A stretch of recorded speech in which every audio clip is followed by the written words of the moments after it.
Hello, good morning, good afternoon, good evening, good whatever the heck it is, wherever the hell you are. My name's Katie. Welcome back to my living room. This is Moon Mama Musings. We are here for an Astrology Peephole for today, the 29th of July, 2021. We are in a waning gibbous moon in the sign of Aries at the moment. A nice the sun and the moon are both in fire signs right now, Leo and the sun is in Leo, moon is in Aries. Interesting little combo. All right, so what have we got going today? We have three aspects I would like to chat to you guys about, and then we're going to pull a little card. Here we go. So first and foremost, we have the moon making a trine with the sun. And here we go, the ever-turning cycle, the ever-circulating, swinging pendulum, circulating, whatever you want to call it. It's like, here we are, back again with the windshield wipers, trying so badly to come into sync, but having just a little bit of just sort of being off a little bit, you know? I got this imagery today of, have you ever seen that experiment with all the pendulums, yeah? They've got a crap load of, sorry, not pendulums, metronomes. They got all these metronomes all together, and they click them all off at different times, and they're all like, it's chaos, right? It's chaos, yeah? But the longer the time goes, they all slowly become to be in sync. And after a few minutes, all the metronomes are, in fact, syncing up. It's like that 100 monkeys syndrome, right? I'm getting that this is what this is kind of all about. Is it not necessarily about our personal sun and moon at this point? It's a little bit more about the collective. It's a little bit more about society. It's a little bit more about everybody in general, just kind of figuring out how to be in sync, and me becoming in sync helps you get into sync, helps them get into sync, and all of us kind of coming into sync close together in the same kind of time helps us even more, and it's like a positive feedback loop. A trine is a lucky and expansive sort of aspect between these two. And our inner high priestess and hierophant, our inner feminine and masculine, our inner light and dark, whatever you want to say all about it. It's like we're trying so desperately to get them together. Yeah, and because we're doing it, other people are doing it too. It's very interesting kind of domino effect energy. This particular, I mean, the sun and the moon make trines all the fucking time, right? The sun and the moon constantly dance around each other. You know, like a full moon is them in opposition. A new moon is them in conjunction. A quarter moon is them in a square, right? It's like they're constantly dancing around each other. So these cycles come up all the time. But this particular trine with the moon and the sun, it has far more than just personal implication. Yes, it does have our personal implication, but it's almost like encouraging you to like go out and lend somebody a hand, because in helping them, you're going to help yourself. 100 monkeys. 100 monkeys. Those metronomes, all of them ticking out of whack, and then all of a sudden, slowly, they all start ticking together, which is beautiful. The moon is also making a sextile with Saturn, which is retrograde in the sign of Aquarius. We've talked a little bit about Saturn in the prior weeks. Saturn had this big kick in the face when it got into retrograde, and it had to abandon a lot of the things that it thought was always going to be part of us. Yeah, our structures that were just long-standing, ingrained as part of our personality, right? Those structures are what started to be challenged with this. And I mean, Saturn retrograde happens every year, right? But it's not every year that it happens in Aquarius. All right, Aquarius is, it's the innovator. It's the new, like, we're going to be talking about Aquarius a lot in the next little while, because especially with the stuff that's happening over the course of Leo season with our 8/8 Lionsgate and our new moons and our full moons and all of that nonsense. But Aquarius is the alien of the zodiac. It's the innovator of the zodiac. It's the soapbox hero. It's the one that, the entrepreneur, the one that looks at this thing and goes, hey, how do we make it better and move forward with it, with that? So the fact that Saturn is all about the structure and the responsibility that we have and the things that are part of us. The fact that it's in Aquarius, this is a very, very, very, very special retrograde season for our friend Saturn. All right, and we not so long ago had the cutting off of Saturn's head, and it sprouted a new one that was new and innovative, and it started to figure out what all of this Aquarius season is for it. And it's working for the better. It is working towards the betterment. It's working towards the harmony, the synchronicity, the whatever you want to call it. My hair is just driving me crazy today. Please don't, here. How's that? Okay, the last... I'm just going to tie it up. It's driving me nuts. Yeah, so maybe this is nothing ever happens by accident, right? So look, maybe we're still working on the little tweaks to make ourselves feel comfortable that are just not setting in right. Yeah, with the sextile with with Saturn, how appropriate, right? As Saturn knows that it's got a new face. Saturn knows that it's in a new timeline, that it's a new version of itself, that it doesn't have to fall back on the old things that it did because it's new, right? And now it's our subconscious and our emotional body are still just, it's still suffering that, it's still been suffering the ghost limb syndrome where it's like, oh, but this is how we do things, right? This is how we've always done things. And it's like, no, we don't have to do that this way anymore. It's almost like the idea of if you had a boss that was a real tyrant and he got his ass fired and they brought in a new guy who was the total opposite, and you're used to being screamed at every time you make a mistake, or you're used to being ridiculed for asking questions, so you try not to, and it's like when you absolutely have to, you kind of go like, is this okay? You're not gonna hit me? Oh, okay. But there's still the knee-jerk reaction for the person to go like this every time they ask a question until it happens enough time that they don't get hit, that they're like, oh, that's right, I don't have to keep that thing up anymore. That's not me anymore. That's not part of my reality. And the sextile obviously is a beautiful healing kind of structural thing.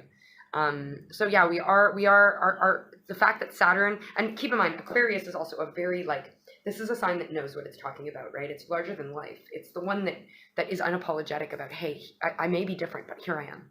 It's the star card. The star card, yes, it can be about healing and all of those things, but it can also be about literally being a star, about being out there, about being famous, about being seen. So Saturn is getting into this new ideas, but our subconscious and emotional bodies are still like, how can you just adopt this so quickly? We need some time to process. Yeah. All right. Last but not least, we have Mars in opposition with Jupiter, who's retrograde, now in the sign of Aquarius, also in Aquarius. So we have lots of Aquarius going on here, my friends. Again, Jupiter just back it up from its retrograde in the sign of Pisces back into the sign of Aquarius, all right? And this has taken it from, Jupiter is always the kind of cool, innovative uncle. He comes in and you go go-karting for the weekend, right? When he came in his retrograde season, he came over and said, hey, instead of go-karting, we're going to go to hot yoga. And you're like, that's fucking weird, but okay, let's do it. I've been repeating this many, many times. But now that it's tracked back into the sign of Aquarius, it's now expanding in a new and innovative way, right? So it's going, okay, I don't need to namaste the pain away. I don't need to go and do all kinds of hot yoga and drink wheatgrass juice all the fucking time. But I want to keep up the benefits that I desired by trying to put on that persona in a better way. So it's like, instead of going and drinking green juices, Jupiter is going to do a Reiki class. All right. Instead of going and doing goat yoga, they're going to start meditating every day. It's this kind of stuff. It's like where you're sort of looking more realistically at things that could fit your personal needs with regards to expansion and evolution of things. You don't have to fit a mold with regards to the way that you grow and expand with things. You need to create your own mold. And this is what this is all about, all right? So Mars is in the sign of Leo all by itself right now. Its partner Venus went into the sign of Gemini, sign of Virgo, pardon me, on the 22nd, on the same day as the full moon. Yeah, 2 days before the full moon. So Mars has been left by itself in the sign of Leo, which makes it's like the warrior is unattended again. Remember when it left Cancer, spent a few weeks by itself in Leo and it partied. Yeah. Now it's kind of doing the same thing, but because it's had such good quality time with Venus in this beautiful warrior sign and they have melded so well, it's not doing the same thing anymore. So yes, it's still in its warrior stance, but it's kind of like, I'm not really sure what to do right now. It's like, I've been fighting all month and now I'm by myself in the fight and I'm not quite sure what to do with it anymore. But now Jupiter is kind of coming into the rescue right now that it's gotten I'm looking at things more clearly about I know what results I want to get, but I'm trying to get at them in a more realistic way that is new and innovative. It's different than what I've done before, but it's more realistic than what I tried recently. Yeah, that what I was trying recently was a bit fluffy, and I see that now. So this is kind of the idea that its new expansive form helps productively shift misdirected busy hands energy, When Mars is by itself in Leo, it's like, I need to do something all the time. It's like, I need to figure something out. I need to constantly be doing something with my hand. I need to be busy. I need to take more hours at work. I need to, it's that kind of idea where it's like, idle minds, what is it? There's a saying about idle hands are the devil's work, or do the devil's work, or something like that. It's that kind of idea. When Mars is alone in the sign of Leo, it's idle hands do the devil's work. So this new innovative Jupiter is going in and going, hey man, you don't have to just fiddle and hurt yourself. You don't have to overthink that thing. You don't have to fight everybody around you. You don't have to be a giant shithead and be an egomaniac, right? Hey, we can do this differently. Shall we do it together? Remember, a few months ago, Mars was having its bachelor party, and Jupiter was one of the ones that was kind of hanging out with it, going like, let's keep this guy in check and make sure he doesn't die. He's back now. He's back, and he looks at things differently and goes like, hey man, let's just keep ourselves busy until you go to the sign of Virgo and follow Venus. P.S. That happens tomorrow. So it's about redistributing that misdirected energy. That's all it is, really, is when Mars is in its overactive state, when the Emperor is a little bit too intense, when the tower is falling, it's because there's some sort of a misdirected, imbalanced energy. And this Jupiter vibe is coming into just like for the last few hours of Leo, Mars's time in Leo. It's just kind of putting its energy towards more useful purposes. It's kind of like if the kid has so much energy that it's going to run around the house all day, why don't we put it on a treadmill attached to a generator to try and harvest some of that energy for good use? You know what I mean? So today, try and redirect your misdirected energy if you feel like you've got that misdirected energy with that Mars alone in the sign of Leo. But rest assured, tomorrow Mars goes to the sign of Virgo, it joins Venus, and then things are going to get really, it's not only are we analyzing our abundant energies in a beautiful, productive way, but we're also going to be ready to move forward towards the things that we have analyzed and made conclusions about while Venus spent some time alone in Leo, or in Virgo, not being distracted by her mate. Okay, so it's like, yeah, we had the time to consider all of this stuff before we make forward motion. And I think that that's really great. I mean, I think it's not a bad thing for me to stop and take a second to reevaluate from time to time. I can get myself carried away with myself. Okay, so we've got two cards here. I've brought out the Oracle of Mystical Moments and the Universal Folk Oracle to get us a little bit of advice for today.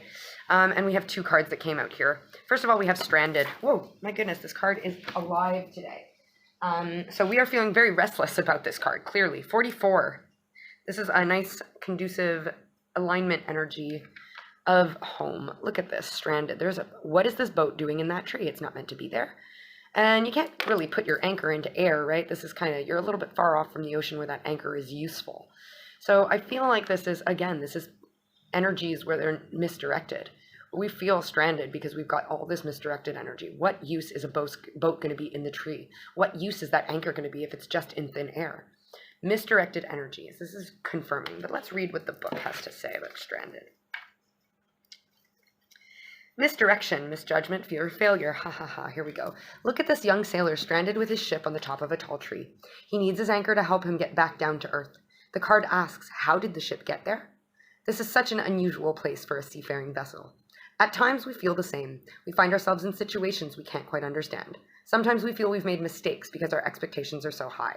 We set ourselves up for failure. We either beat ourselves up over our performance, or we're so intimidated that we never even begin. Failure is a necessary part of success, as important to the journey as the rudder on a ship. So yes, sometimes when we are on an important journey, our boat gets caught in strange places, all right? But that's kind of part of the journey, and it's all part of the fun. So you may feel misdirected, you may feel stranded, you may feel like things aren't happening right now, but this is all for its own reason. It's for lessons. Like this little guy here, he's going to be so much better off when he realizes that he's learned so many good things from how the hell do I get... It doesn't really matter how the boat got up there in the end, as long as I can get it out and get it back into the water. And all of those things are what I learned from. Yeah. Maybe it's also about sort of stopping to lay blame, stopping to worry about whys, right? We don't need to worry about the why is it in the tree. We need to get it out of the tree. It's more pressing right now to get it out than it is to worry about the whys. All right, 35, authenticity, individual, unique, self, and love. 35, that breaks to a 7. This is a beautiful individual number, but a kind of a third eye psychic-y number. And she does have this like painting, sort of like a makeup circle over her face. She's hiding in the bushes though. She's hiding from herself a little. So this suggests to me, before I even read the card, I kind of feel like this card is going to talk to us a little bit about being nervous about being authentic, but needing to do it anyhow, which is pretty accurate for us too, right? We're becoming more and more comfortable with this new sense of self, like we were talking about with Saturn, but we're still kind of figuring it out. And it's normal to need a little bit of time to get into this new skin, all right? So the keywords, individual, unique, self, love, and the crystal is sodalite. Look to your authentic being today to resolve a decision or find a solution. The girl and her companion stand proud. They are self-assured and aware of their uniqueness. They do not need to justify their choices or convictions, but instead hold steady and strong. The girl stands out in her ornate crown and wears it well, a sign of her connection to divine knowing and self-awareness. The throat chakra are protected by expensive yarn, which resonates an authentic voice. Oh, lovely. She carries a coarse point for clarity and sodalite essence in a vial over her heart for pureness of intent in her communications. How lovely. Sometimes being true to oneself goes against the tide. If something doesn't feel right today, it's a good sign that's pulling you away from the very core essence of you. You may need to stand alone in your conviction, but be gentle and be fair. Your authentic self will guide the way.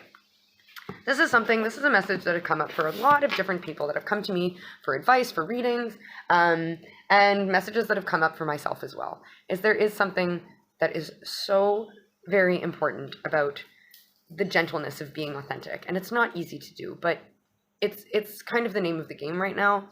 And it may be a slow grind. It may take a little bit of time, but we are coming into terms with that. And it's okay to need to take some time to stew on things, to digest things, to get comfortable with these new skins, so to speak. But the thing is it doesn't matter how long it takes, right? Because the whole point is that we got to get this boat out of the tree, right? We want to get it back into the water. And that's going to take us being beautiful and authentic in order to do it, even if it takes a little bit of time. All right, guys, I'm going to leave you with that.